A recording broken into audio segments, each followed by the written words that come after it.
Hi everyone, and welcome to the Q&A for Block 10 of Stareable Fest. My name is Eamon Jaffrey, and I'm a documentary filmmaker coming to you from Ottawa, Canada. I'm also the creator of a web series called The Secret Lives of Public Servants, which finished its festival run about 2 years ago already, and it won for Best Directing in Nonfiction at the IAW TV Awards. So I am so pleased to welcome you to Stareable Fest. This is the premier annual indie TV and web series festival in the US and the new home for digital creative talent in the TV industry. We honor the year's best content and provide a space for the next generation of creators to connect with industry execs, grow their network, learn new skills, and build community. And today, I am so pleased to welcome 3 creators from the incredible shows that have been featured in our unscripted reality and documentary category. Before I get to them, though, I'd like to take a moment to thank our sponsors, Dell Technologies, AMC Networks, Shutterstock, and Adorama. And a few notes about interacting on our platform if it is your first time. You can click the TV icon on the left side of your screen to open the virtual screening room to watch any of our shows. You can click on anyone in the audience to start a video chat with them. We won't be able to hear you up on stage. It is completely private.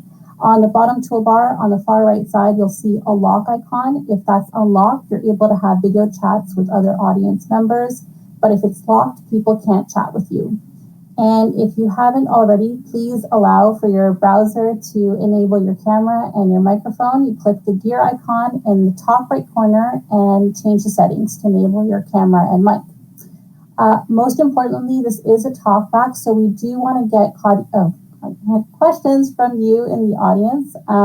We'll be taking those later, so you can use the hand icon at the bottom of your screen to raise your hand if you have a question you'd like to ask orally. And if you'd like to come up on the stage with us, or if you just like to submit a question on screen, click on the question mark bubble and type it into us. So to get started, I'd like to welcome our guests to the stage, José, Sara Newens, and Rachel Anderson. So just wait for everyone to come up. Great, welcome.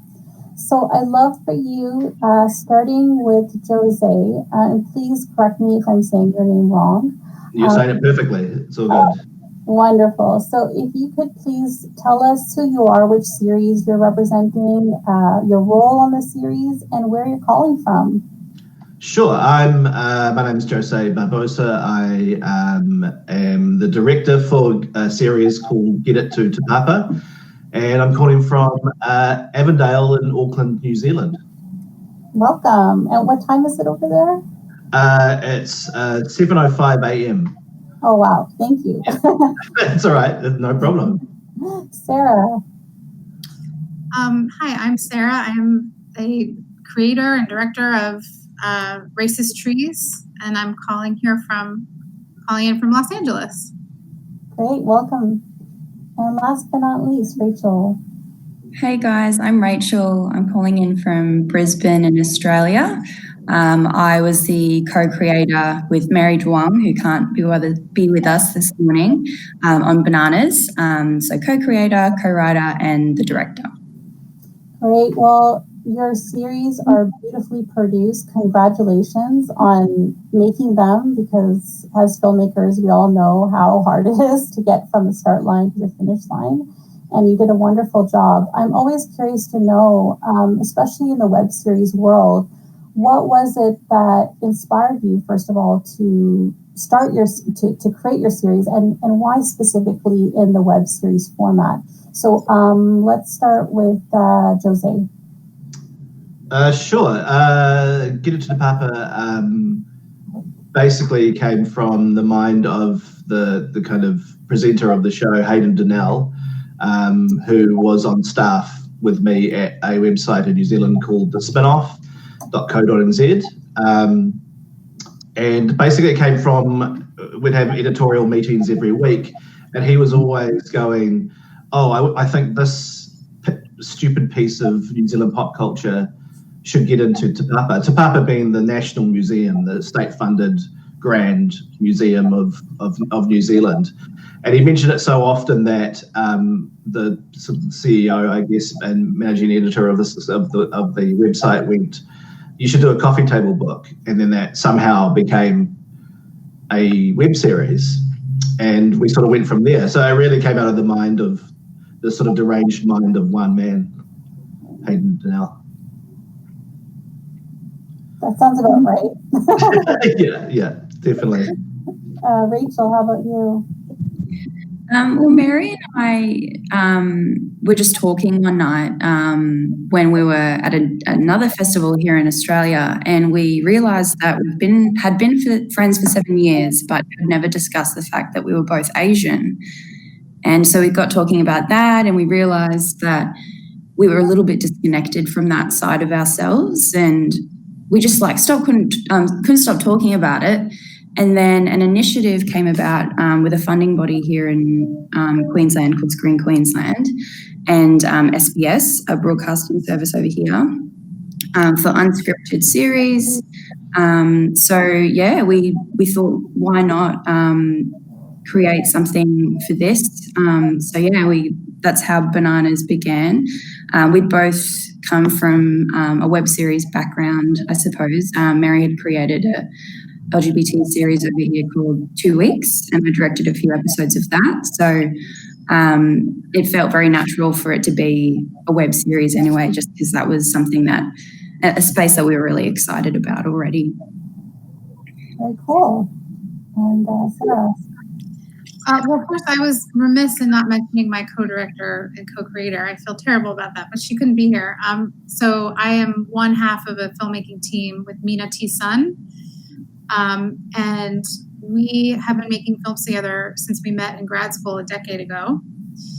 And this was our first foray into a series. And, we've made features and shorts, independent documentaries, but it really wasn't until we found the story and started filming that it felt like there were these twists and turns that just felt like natural cliffhangers. And so I was like, oh, maybe we could make this episodic. And obviously episodic is very popular right now. So it made sense to me to start on a smaller scale and have like roughly 10 minute episodes.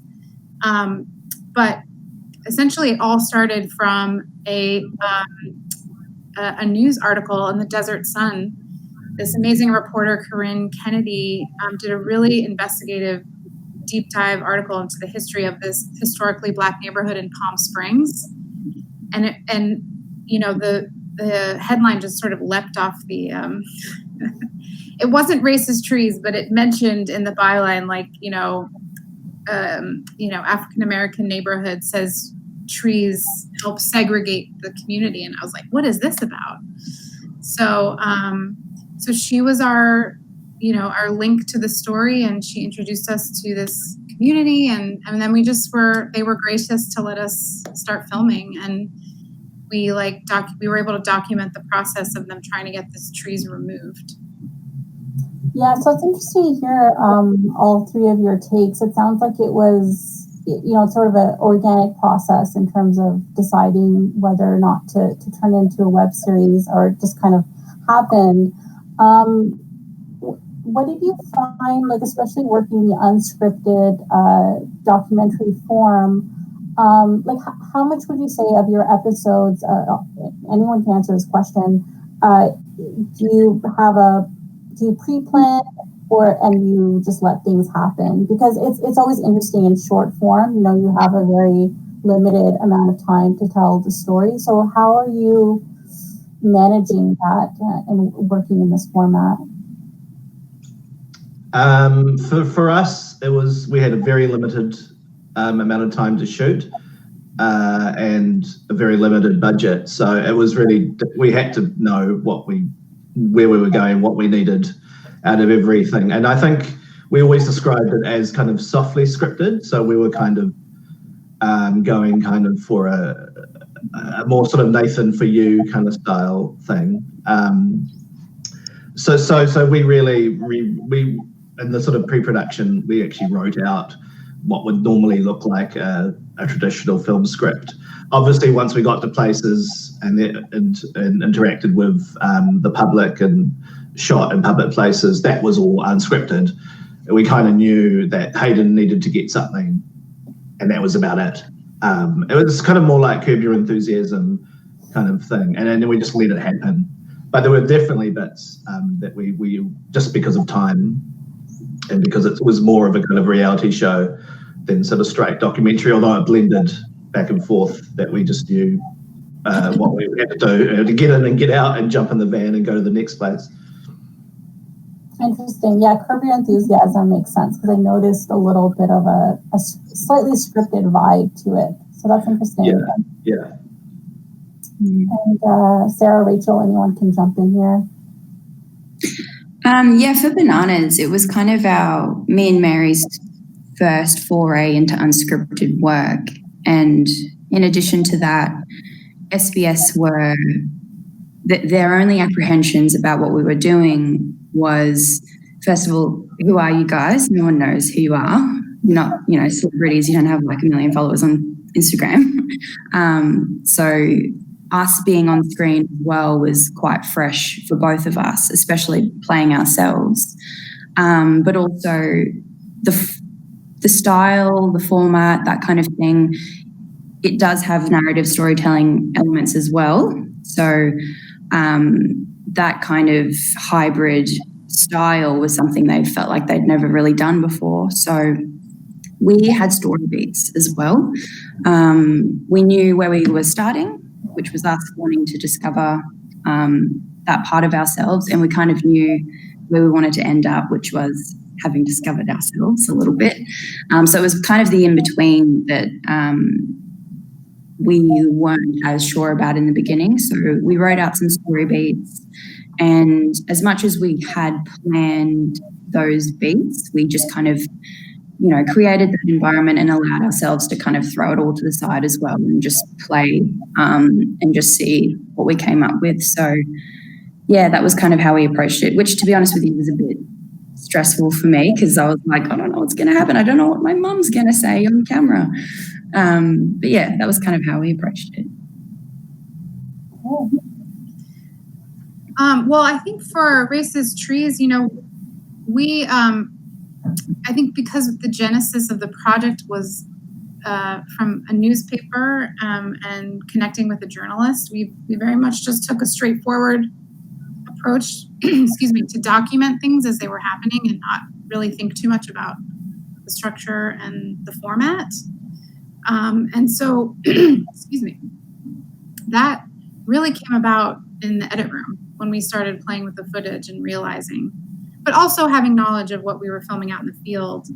And because this is an independent project, we actually have only edited the first episode, and we were trying to raise money and find a platform for the full series. But, we've since mapped out, all the episodes and probably need like a pickup shoot to fill in some of the gaps that we've kind of written out a treatment. And so it's a little bit of both informing each other, but it definitely started as like a straight, we just got to get out there with our cameras and talk to people and see what we can get. Mm-hmm. And yeah, and that's what's also interesting working in this type of format with web series, because web series, there's a format that you establish in order to make it a series, of course. So I'm curious to know how was that established for each of your shows? How did you, I don't know, what inspired the structure or the formatting, or were there specific creative inspirations that you used to create the structure for it? For us, it was kind of informed by the idea of getting these objects. So the show is basically Hayden Donnell as a journalist and has these list of objects of sort of, we call them Kiwiana, but objects of New Zealand pop culture history that he thinks needs to go to the highest museum in the land. And each episode is based around that object and the journey of him trying to find the object. And then the episode finishes and we move on. What kind of change and chop during it was does he get to Te Papa at the end of every episode and try and get the object into the museum, or does it, is it the last episode where he brings all the objects to the museum, and the whole last episode is him trying to get everything into the museum? And that changed. That went back and forth through the whole thing for various reasons.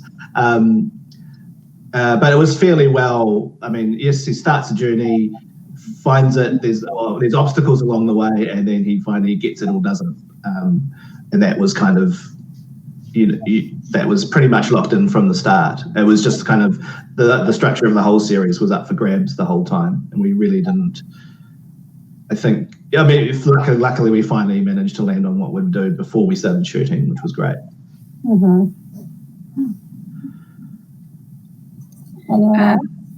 Sorry. Yeah. For Bananas, we were creating to the initiative, which was 15 minutes worth of content. So you could either do 1 15-minute, or you could do 3 5s or something like that. And we really liked the idea of episodic, so that's what we went with.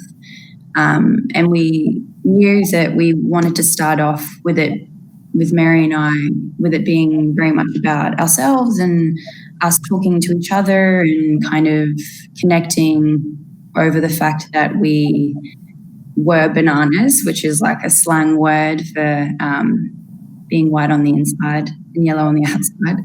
And then obviously connecting to our mums was a huge part of it as well. So it felt like a natural step for the second episode to be an exploration of that.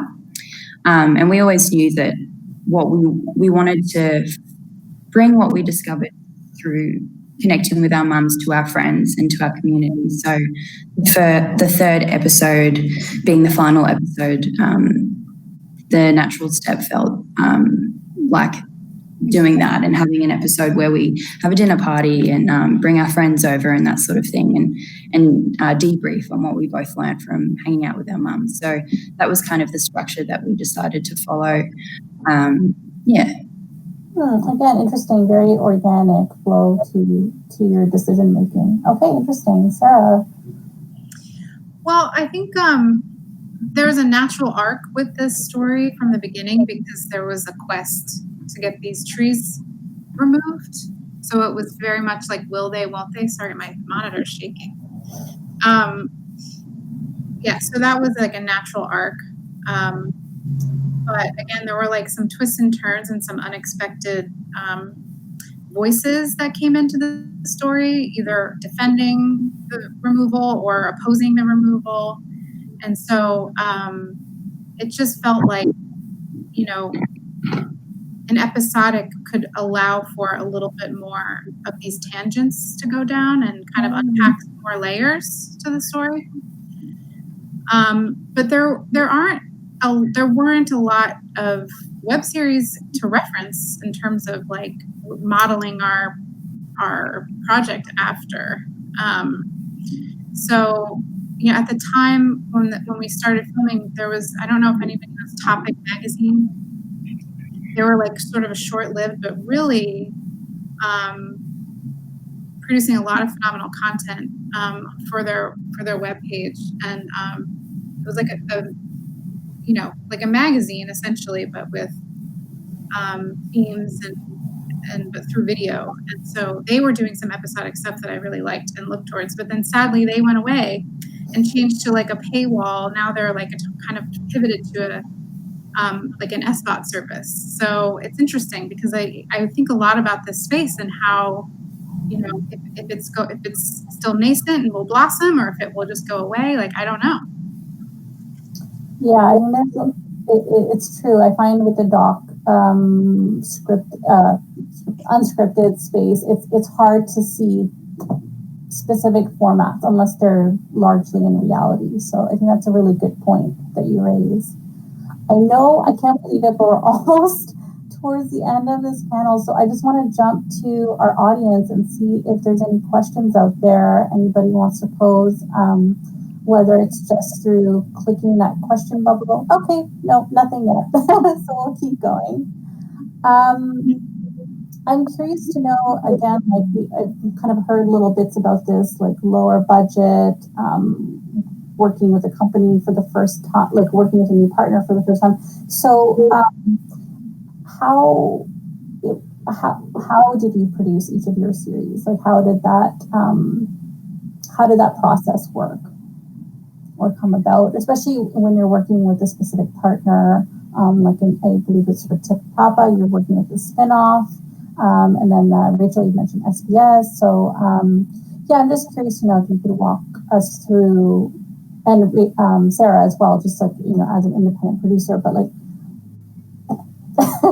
going back in time, how did that process work for you, getting everything started, getting everything lined up, and then starting to shoot? For us, it was so, I mean, at the time, and I still am on staff as a content creator at the spinoff.co.nz, and Hayden Donnell was working as a journalist there as well. So we were, you know, paid employees of the website, which is still nuts for someone who worked in like radio and print to even think about. And the spin-off, one of their main sponsors, in fact, the sponsor of the site, was a local streaming service called Lightbox, and they were looking to produce local content. They had a lot of, you know, overseas shows, and they were experimenting and creating local stuff. And they came to us and said, "We've got some money to put aside for this. Do you have any? We've got a relationship with you. Do you have any ideas for local content?" And Get It to the Papa came out of that, and they said, "Okay, great. Let's go ahead. Here's some money. It's not a lot of money, but we were happy to take it." And we went and made it essentially. And then you know, they had to free up a little bit more funds just to finish it, because it ended up being slightly more expensive than we thought. But they were happy to do that. And that's how that came about, which is sort of slightly unique in that sense. I think generally you sort of go to a production company, and then the production company goes and finds a platform, but the platform kind of came to us, which was great. That's amazing. Wow. Yeah, it was cool. Kind of similar to us, I suppose, with SBS. Sorry, my 4:30 a.m. brain has just went. Oh, 4:30. Oh my goodness. No. I can't believe you're at 4:30 over there.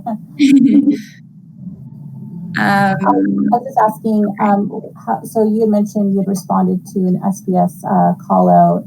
I guess maybe just if you could talk a little bit about what it was like having that relationship with a broadcaster, their broadcaster, right? Yeah, well, they were actually very trusting. It all started off with the initiative, and then 5 ideas were chosen through the Screen Queensland initiative. And then we all came in for a day workshop with SBS. So that was with the head of entertainment. So he was just talking to us about SBS and what their charter is and the kind of material that they love to make. Watched some other references, like some other celebrated shows from SBS, that sort of thing. And then we broke off into groups and had a chat about our idea specifically with him, and he would voice his concerns, and we would kind of talk about our plans for execution and that sort of thing, kind of talk out any question marks, I suppose. And then we submitted a treatment, and a director's treatment as well. And then they went away and chose 3 of the shows to go ahead. So fortunately, we were one of them.